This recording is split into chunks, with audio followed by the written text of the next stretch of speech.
Hi friends, welcome to frame. ఈ వీడియోలో మనం కపుల్ ఫ్రెండ్లీ మూవీ గురించి మాట్లాడుకుందాం. లవ్ స్టోరీ అంటే ఫ్లవర్స్, సాంగ్స్, హ్యాపీ ఎండింగ్స్ అనుకుంటున్నారా? కాదు. కానీ రిలేషన్షిప్స్లో జరిగే రియల్ ఇష్యూస్ని హానెస్ట్గా చూపించే సినిమా చూడాలి అంటే కపుల్ ఫ్రెండ్లీ ఖచ్చితంగా మిస్ అవ్వకూడదు. ఈ మూవీ సింపుల్గా స్టార్ట్ అయ్యి స్లోగా ఎమోషనల్ జర్నీలోకి తీసుకెళ్తుంది మనల్ని. స్టోరీ, స్క్రీన్ ప్లే, పర్ఫార్మెన్సెస్ కన్నా రియలిజం బాగా హైలైట్ అవుతాయి ఇందులో. మరి ఈ సినిమా నిజంగా వర్తా కాదా?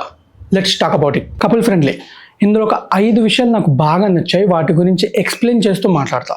ఫస్ట్ వచ్చేసి స్టోరీ అండ్ కాన్సెప్ట్. ఇందులో ఉన్న కాన్సెప్ట్ మనం ఆల్రెడీ చూసిన కాన్సెప్టే. అంటే the fault in our stars అనే హాలీవుడ్లో మూవీ ఉంటుంది, అండ్ దాన్ని బేస్ చేసుకునే బాలీవుడ్లో దిల్ బేచారా మూవీ అని తీశారు.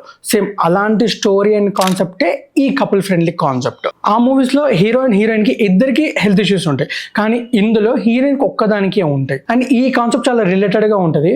మోడర్న్ రిలేషన్షిప్స్ గురించి చాలా సింపుల్గా చెప్పిన స్టోరీ ఇది. హెవీ డ్రామా లేకుండా చాలా స్మూత్గా నడుస్తుంది. కపుల్స్కి బాగా కనెక్ట్ అయ్యే సీన్స్ ఇందులో ఎక్కువ ఉంటాయి. నెక్స్ట్ వచ్చేసి రైటింగ్ అండ్ డైరెక్టింగ్.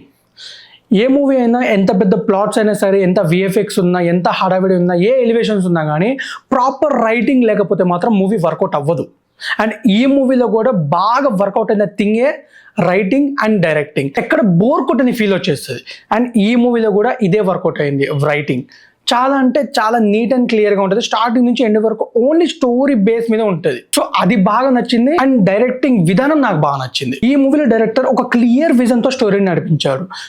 సీన్స్ ర్యాండమ్గా కాకుండా పర్పస్తో ఉంటాయి. డైలాగ్స్ ఫోర్స్డ్గా కాకుండా చాలా న్యాచురల్గా ఉంటాయి. నన్ను అడిగితే డైరెక్టర్ స్టోరీని చెప్పలేదు, ఫీల్ అయ్యేలా చేశాడు. నెక్స్ట్ వచ్చేసి స్క్రీన్ ప్లే అనేది చాలా మెయిన్ పార్ట్ మూవీస్లో. కొన్ని సినిమాల్లో స్టోరీ అండ్ డైరెక్టింగ్ గట్టిగా ఉన్నా కూడా స్క్రీన్ ప్లే లేకపోతే వర్కౌట్ అవ్వదు. అలాగే కొన్ని సినిమాల్లో స్టోరీ అండ్ డైరెక్షన్ లో ఉంటే స్క్రీన్ ప్లే హ్యాండిల్ చేసుకుంటే ఒక్క స్క్రీన్ ప్లే చాలు, ఆటోమేటిక్గా మనకు కనెక్ట్ అయిపోతుంది మూవీ. అంటే చూస్తున్నంతసేపు ఒక సీన్కి ఇంకో సీన్కి బోర్ కొట్టకుండా హ్యాండిల్ చేసేది స్క్రీన్ ప్లే. ఆ ఒక్కటి బాగుంటే ఆటోమేటిక్గా మూవీ ఎక్కేస్తుంది అందరికీ. సో ఈ మూవీలో స్క్రీన్ ప్లే అంత బాగా వర్కౌట్ అయిందని చెప్తాను నేనైతే. నెక్స్ట్ వచ్చేసి హీరో హీరోయిన్ వాళ్ళ క్యారెక్టరైజేషన్స్. ఇందులో క్యారెక్టర్స్ చాలా రియలిస్టిక్గా ఉంటాయి. ఓవర్ డ్రామా ఉండదు, ఫోర్స్డ్ డైలాగ్స్ ఉండవు. అండ్ హీరో హీరోయిన్ మధ్యలో కెమిస్ట్రీ చాలా బాగా వర్కౌట్ అయింది. వీళ్ళిద్దరి పర్ఫార్మెన్స్ సినిమా నెక్స్ట్ లెవెల్కి తీసుకెళ్ళింది. అండ్ ఇందులో జరిగే సిచ్యువేషన్స్ వీళ్ళ క్యారెక్టర్స్తో మనకు బాగా కనెక్టెడ్గా అనిపిస్తుంది. Movie atmosphere and locations, background tone చాలా ప్లెజెంట్గా ఉంటుంది. ఈ లొకేషన్స్ మూవీకి చాలా పర్ఫెక్ట్గా సెట్ అయి ఉంటాయి. సినిమాటోగ్రఫీ వల్ల మూడ్ మెయింటైన్ అయింది. సీన్స్కి కావాల్సిన ఎమోషన్స్ని అట్మాస్ఫియర్ బాగా సపోర్ట్ చేస్తాయి. నాకు ఇందులో బాగా నచ్చింది హీరో హీరోయిన్ పర్ఫార్మెన్స్లో and way of directing, writing, peak writing అని చెప్తా. ఎక్కడ కూడా చిన్న డిప్ రాకుండా, ఎక్కడ హై వెళ్ళకుండా చాలా నీట్గా ఎంత బాగా స్టోరీ రాసుకున్నాడో అంతే బాగా ఎగ్జిక్యూషన్ కూడా చేశాడు డైరెక్టర్. మూవీ చూస్తున్నంతసేపు ఒక బుక్ చదువుతున్న ఫీల్, ఎవరిదో స్టోరీ మనకు పక్క నుండి చెప్తున్నంత ఫీల్ వస్తుంది మూవీ చూస్తున్నంతసేపు. ఆల్మోస్ట్ నేను డూడ్ తర్వాత బాగా కనెక్ట్ అయిన మూవీ కపుల్ ఫ్రెండ్లీ.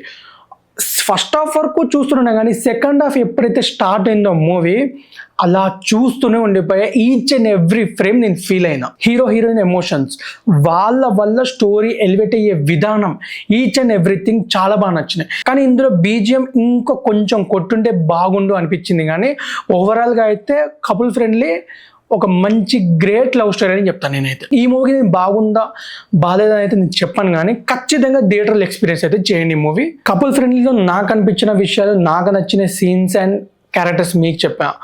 ఒకవేళ మీరు కనుక మూవీ చూసి ఉంటే మీకేం నచ్చాయో కింద కామెంట్ చేయండి. అండ్ ఈ వీడియో కనుక మీకు నచ్చినట్లయితే లైక్ చేయండి, షేర్ చేయండి, సబ్స్క్రైబ్ చేయడం మాత్రం మర్చిపోకండి. Thank you.